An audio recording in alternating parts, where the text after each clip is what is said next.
This is Dr. Lou Sella, sport and performance psychologist. I just found out I'm speaking at a football clinic tomorrow at 9 a.m.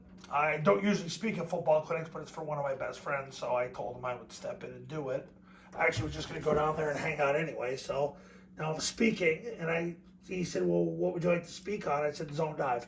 People need to know about it. So basically, you watch these videos all the time. I'm just going to basically do the equivalent of a long video. But here's the thing about zone dive that you need to understand.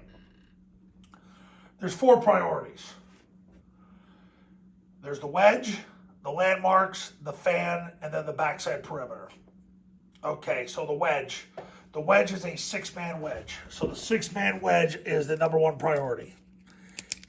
If you had a coaching staff and they were focusing on the zone dive, you have 5 coaches, 4 of them should be focused on the 6-man wedge. There's the triple team, the scoops, and then the scan by the A-back. That is going to be what changes your program.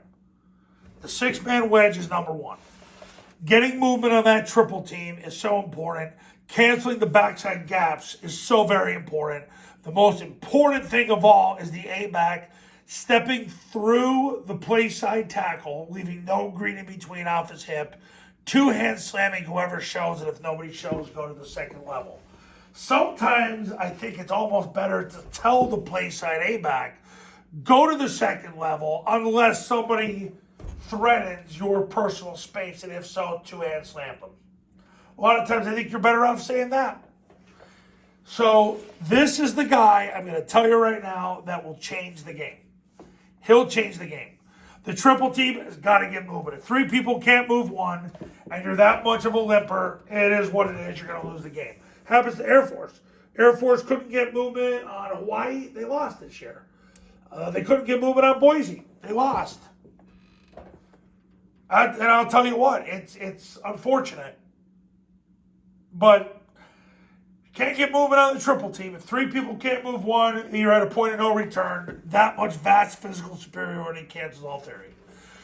The scoops are so important on the backside, so you cancel the backside gaps. The backside guard has got to get his right hand through the spine of the center, but he's got to get in position first. He's got to work behind him, then move forward and block his spine.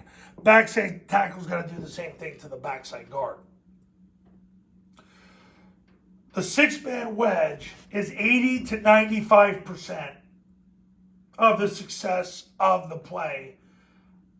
But ultimately, it's 80 to 95% of your program is built on the 6-man wedge. Because everything else is about hitting landmarks with a secured football. But you got to get that going. If you can establish the 6-man wedge, watch what happens to your football program. It is the number 1 key in your coaching life right now is to get the 6-man wedge going. Where the guard posts, the tackle wedge is with the guard, the center wedge is with the guard, and they triple team whoever's over the guard. Guards uncovered, they go next level. Now, as I've talked about this in other videos, if there's A and B gap defenders, there is no triple team. It's simply a down block, or, and Air Force has done this last year, he'll just simply run past the A-gap defender to get to the guard's hip so that it cancels the backside A-gap. So that happens as well. There's 2 major scenarios. There's the triple team, and then what happens if you have an A and B gap defenders. Now, if they give you A and B gap defenders, whatever, it makes them vulnerable in the C gap. This isn't hard, fellas. If they give you A, B, and C gap defenders, they're vulnerable on the perimeter. I mean, if they have a D gap defender, now they're in a gap 8. I mean, if you're in a gap 8, you're going to find a place to go with the ball to win because they run out of people. Because you're in a balanced formation. If they put a guy in each gap on this side and a guy in each gap on that side, they only got 3 people left to cover the pass. So there's going to be places to go with the ball to win. But the 6-man wedge is the key to your football program. I might even rename this video. The 6-man wedge is the key to changing your entire quality of life, your coach's quality of life, your players' quality of life, your stakeholders' quality of life. Now, the second most important thing are the landmarks. The landmarks are the quarterback takes the snap, jumps play side, points the ball. The B-back, who's behind the quarterback, sprints through the ball. As soon as the quarterback points the ball, he's got to be into the ball. He's got to press through the tackle, where the tackle's going to be, and sprint through the end zone. Now, he'll usually go off the tackle's play side hip. Could he press it up inside? He could, but the problem is then you turn it back to the backside backer. You want him to press through the ball, through the play side hip of the tackle, through the end zone. Could he press it off the A-back's hip? Yes. If the A-back gets beat inside but makes contact, he could end up pressing it off the play side A-back's hip. So it should hit where he's going to be, which is here. Could it hit inside? It's possible, but it would be preferred not to do that. It could also hit off the play side A-back's hip. The bottom line is press through the tackle and do not make a move until you get play side. You got to be on their side of the line of scrimmage.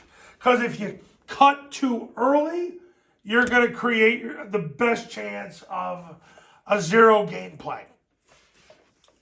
Through the ball, through the play side hip of the tackle, through the end zone. Okay. The quarterback, after the B-back clears, he'll accelerate to the perimeter to hold the perimeter. The next most important aspect is the fan block.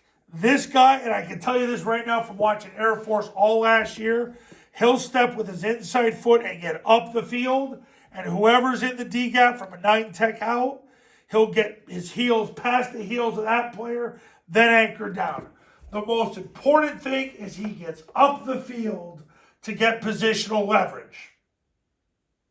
Then he can anchor down. Even if he did not anchor down, he's better off just getting up the field, stepping with his inside foot first. The whole goal is to not get beat across from the D gap to the C gap. That's the whole goal. So get up the field, stepping with your inside foot first. Backside receiver sprints to the goalpost. Backside receiver leaves at the snap, runs the pitch. Hammer step, 2 diagonal steps, turn up at 60 degrees, and go as fast as you can on the snap.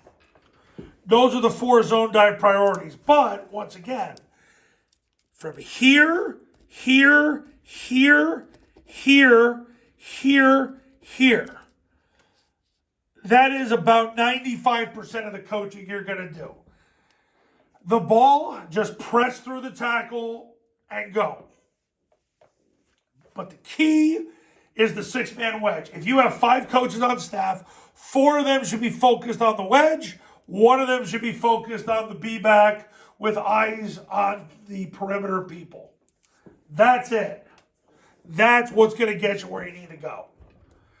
Because the bottom line is, if you win this, you win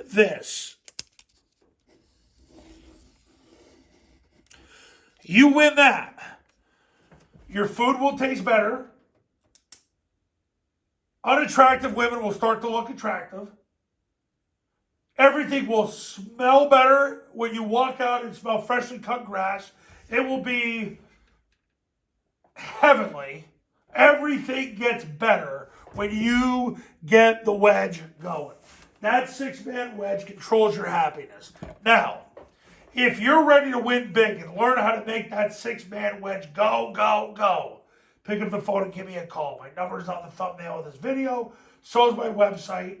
The Triple Option Football Academy and Triple Option Football Academy camps will show you how. Go to tripleoptionfootball.com/testimonials. You can see all the success stories that have come from the camps and the academy.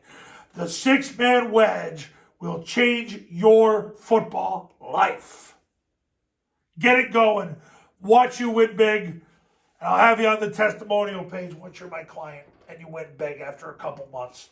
All right, I'll see you in the next video. Talk soon.